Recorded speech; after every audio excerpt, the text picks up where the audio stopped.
Hello and welcome back to the Just As I Am podcast. It is your favorite friend Nicole, and today we are talking about two powerhouse women in the mission world. We are talking about Lottie Moon and Annie Armstrong, so stay tuned.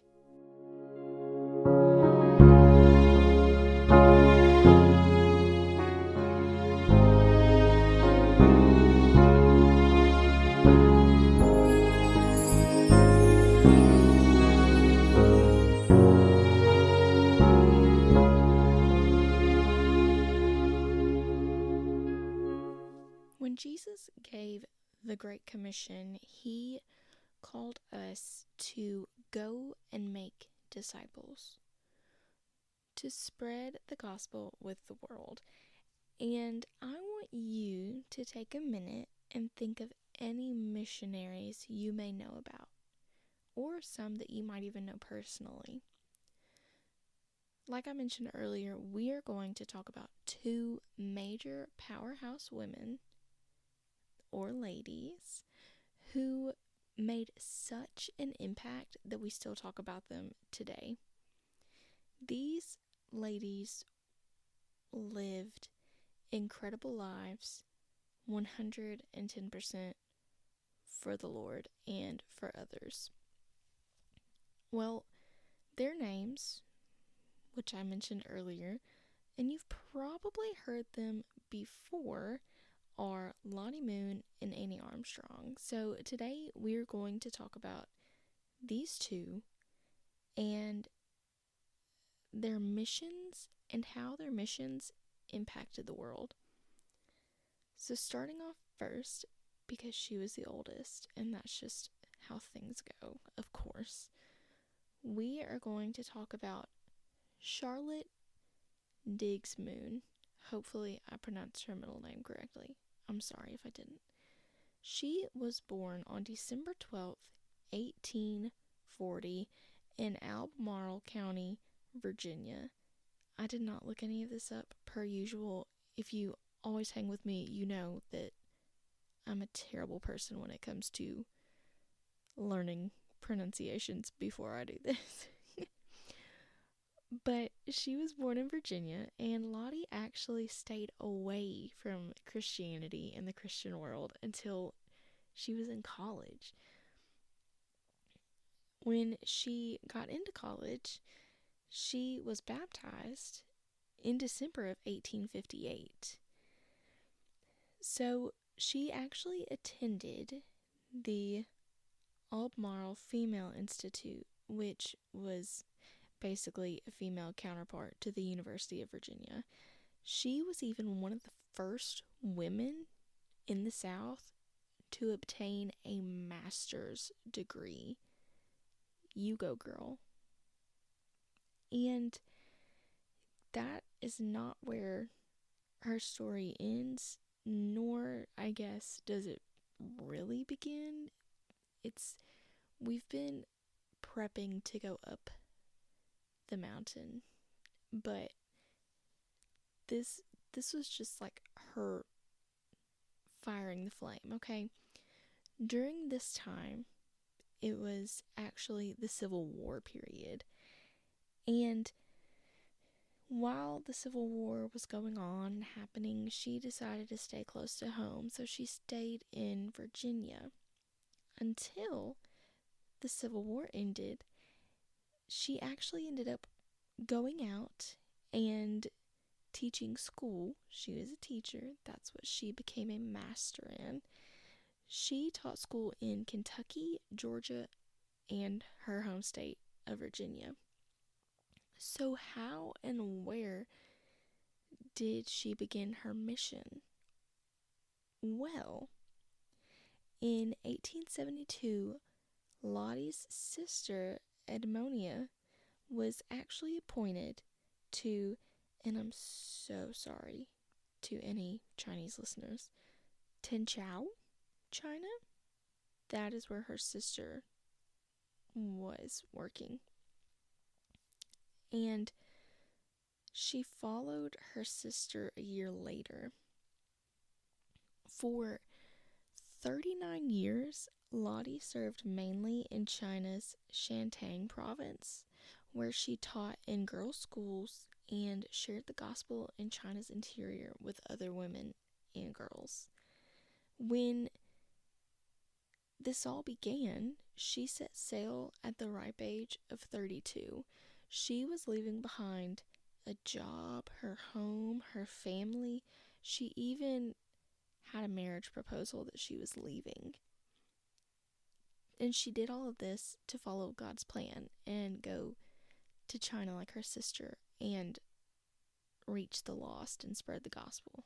Within these 39 years of doing mission work, Lottie was feared and rejected by the people of China, but she absolutely refused to leave. She was not going anywhere. She was staying in China, and she continued to persevere and do what she went there to do. She would draw people to her home with the aroma of freshly baked cookies, and not only did she serve the people of China, but she served them by adopting their dress, their language, their customs, their way of life. She adopted it so she could relate to the people and so they could come to her in, I guess, comfort, so they could be relaxed with her. And that way she could complete her mission and spread the gospel with them. And this led to so many salvations. So while she was in China, she wrote many letters home, and this is really kind of how Lottie Moon made her staple back here in the States. She wrote many letters home detailing China's hunger for the truth and their need for more missionaries, because China is not where the missionaries were choosing to go. Everybody wanted to mission other places but China. She, in her letters, asked for support through prayer and giving, and to get other missionaries to come to China and work with her, or just work, I guess, together in the sense of having the same mission. But she said, if you weren't going to do this, could you at least support us through prayer and giving? In every letter, she spoke of her life as a missionary and the spiritual needs of the people. Lottie often challenged Southern Baptists to either go to China, like I said, or send somebody who will and help them, give to them so they're able to come here to be a missionary. Things such as disease and turmoil and the lack of other missionaries came close to undoing all that she had worked for, but Lottie refused to allow this to happen, and she continued to do the Lord's work, which laid the foundation for the modern Chinese church, which is actually one of the fastest growing Christian movements in the world. And after decades of ministry, Lottie Moon passed away from illness and declining health at the age of 72. China now has a population of about 1.4 billion people who still need saving. And although China is no longer the farmland that Lottie lived on during her mission? Yeah. During her time, her mission has not changed. In 1918, the WMU, or Women's Missionary Union, which we'll talk about next, named their annual Christmas offering for international missions after Lottie Moon.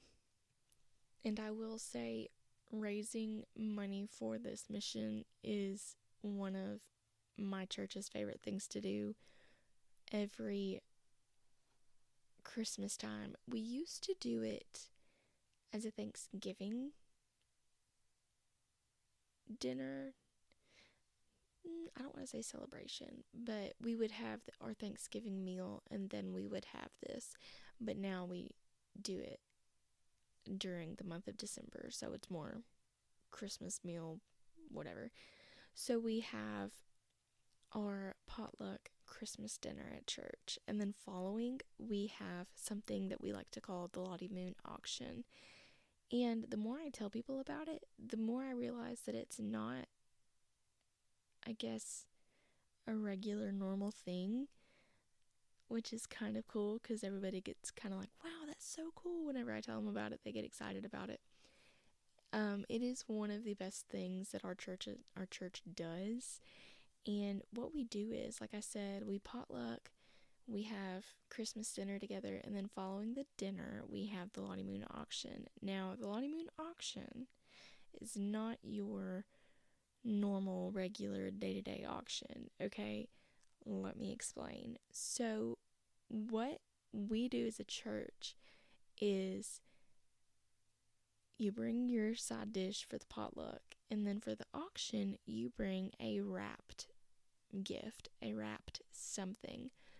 But you don't say what it is.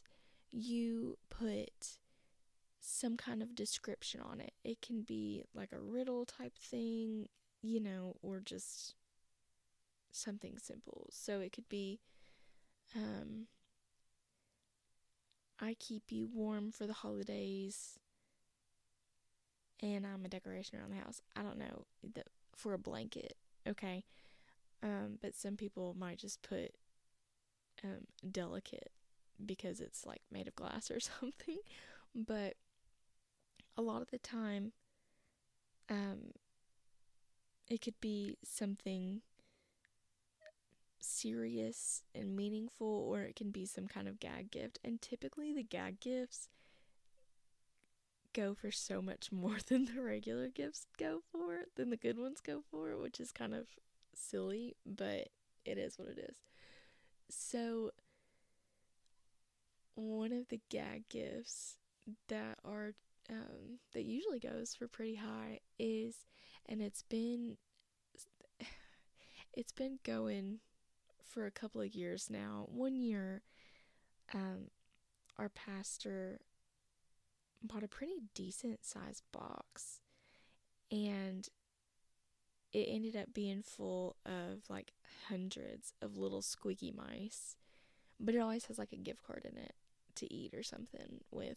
But these mice have returned for like 3 or 4 years now. I don't think they're ever going to go away. But, the auctioneers pick up the gift and they read the description. And then, from there it's a regular auction. Everybody bids for it and tries to outbid others. But, and sometimes people either forget or they just don't remember to put a description on it. And so they're up there, well, it's heavy, it feels sturdy, it sounds, it smells, they're it's really great. And typically, between that and our post office, which we also have at church, would be, let's see, let me talk about that before I go into more where I'm trying to go. Our post office is, we have, I guess you could say, what do they call the office mailboxes? It's the bookshelf divided into like, not exactly P.O. boxes. I literally was just thinking about this earlier, and inner office mail, I guess, like that kind of mailbox. But we put, our address book, I guess you could say, on the table, and all of the boxes are alphabetical. And so instead of mailing in the actual USPS mail, you can bring your Christmas cards to the church and put them in their corresponding letterbox. So you don't even have to put addresses on it. You just put the name on it. And then we only charge, the postage is only $0.25. So between that and the auction, our church typically raises about $3,000 a year for the Lottie Moon auction, which is pretty impressive because we're not that big of a church, but it's our favorite things to do. We love it. I wish we did it more than once a year, but then I guess it wouldn't be as special. But anyways, so our next lady that we are going to be talking about is Annie Walker Armstrong. What a name, girl. I love it. She was born in Baltimore, Maryland on July 11th in 1850, so 10 years after Lottie Moon was born. She was the fourth child out of 5 children, and her father actually died when she was in her younger years, and she was raised basically just by her mother. Her 2 main influences growing up were her mother, who was very involved in her Southern Baptist church, and her city. Those were her 2 biggest influences in her life, especially growing up. In her town, in her city, she was known as Miss Annie. And no, I'm not saying Miss Ann, or is it Auntie Anne's? Not Auntie Anne's, the good pretzels, but Miss Annie. She also, in her life, took an interest in the African American community. She took an interest in the African American community, the sick, the poor, and others. Anybody who just needed somebody, she was there for those. At the time, Annie heard a speech. I believe it was in 1880 that she heard a speech. And in this speech, it spoke of the destitute conditions of the indigenous people in Oklahoma. She and many other women organized to gather needs to send to this population, these communities. And well, this is what got the wheels turning in her head. And those wheels turned and brought upon her creation of organized women's ministry, essentially. She founded and served as the first president of the Women's Baptist Home Mission Society of Maryland in 1882, and the WMU, I thought I was going to not say that right, WMU, like we said, the Women's Missionary Union. She held both of these positions until she retired in 1906. And she did all of this while supervising the Maryland Missions Room. So not only was she the founder of the Missions Room during her career, but she also started the Missions Library and Reading Room, along with becoming a publisher and a distributor of missionary literature. She worked tirelessly. I mean, this woman did not take a paycheck, and she used her own money to do what she did. She worked tirelessly to pull all of this together. She wanted to bring the Southern Baptist community together in unity. And staying close to her roots, at the beginning of her mission work, she held Bible classes. She held Bible studies. She held mothers' prayer meetings. Annie encouraged other women's groups to interact with all others and communities, leading others to become missionaries. That was her goal. She was a missionary herself, but she was wanting to help people take the first step and just continue spreading the gospel and the word as much as she could, as big as she could, everywhere she could. While working, she provided much needed supplies for those in need and supported anyone she could, no matter their race, their age, their culture. She was a dreamer in action, and when she saw a need, she filled it. And if she couldn't fill it herself, she figured out how to get somebody else to. I know I said retired a minute ago, but I guess you could call this retirement for her. Although she resigned in 1906, she continued her missions and worked in her city. Before she passed, I believe at the age of 88, she passed on December 20th, 1938, at the age of 88. The Women's Ministry Union renamed their Easter offering to the Annie Armstrong offering, and today that offering has gathered over $2 billion. Over $2 billion has been collected by Southern Baptist, which is amazing. It's crazy. All of this money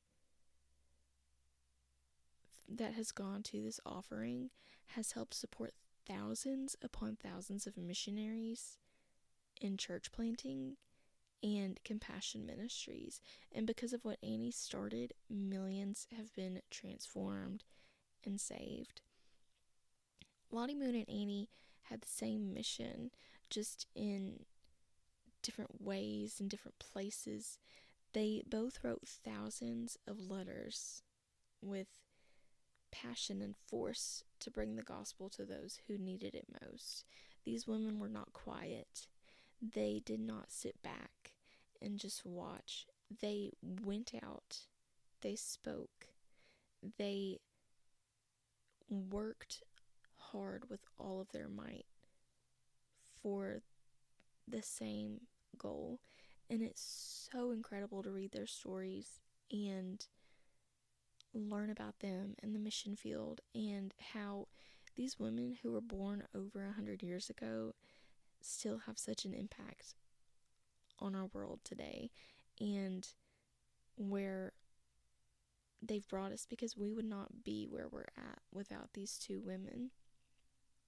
As Annie once said, what a glorious thing it is to be a co-worker with God in winning the world for Christ.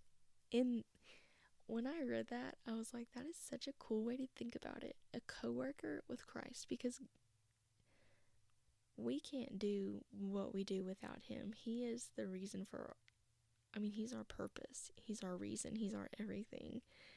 And so to think about him as being our coworker, that's kind of cool. That's a new way to look at him and think about him. He's the coworker that everybody wants, that everybody needs, that they like. And he's so helpful and so loving and so just great. So I have absolutely loved learning about these ladies. I already knew about them, but I gotta do more research and really learn about them. So it has truly been a treasure to learn about these ladies and how they worked and operated in their mindset and everything. And if you want to go and learn more about these ladies, you absolutely can. You can go visit the imb.org, which is the International Mission Board, and you can go there to learn more about Lottie Moon. And to learn more about Annie Armstrong, you can go to anniearmstrong.org.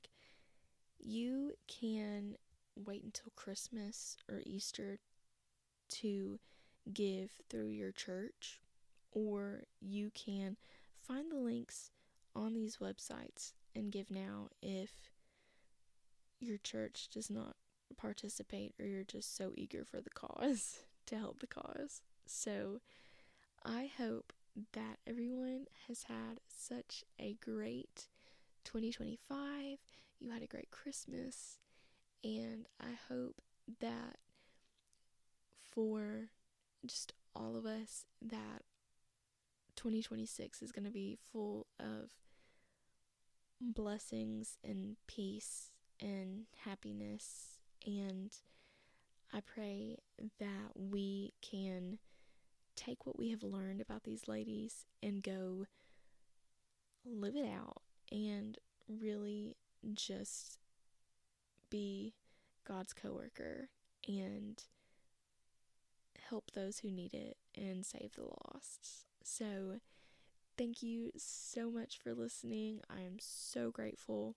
As always, you can always reach out to me through my website, through Facebook, through here, I don't know. But it always warms my heart and makes me feel so good when I see that somebody's listening out there. So, to whoever is listening, you are amazing. You are the greatest. I love you. And I will see you next time. Bye.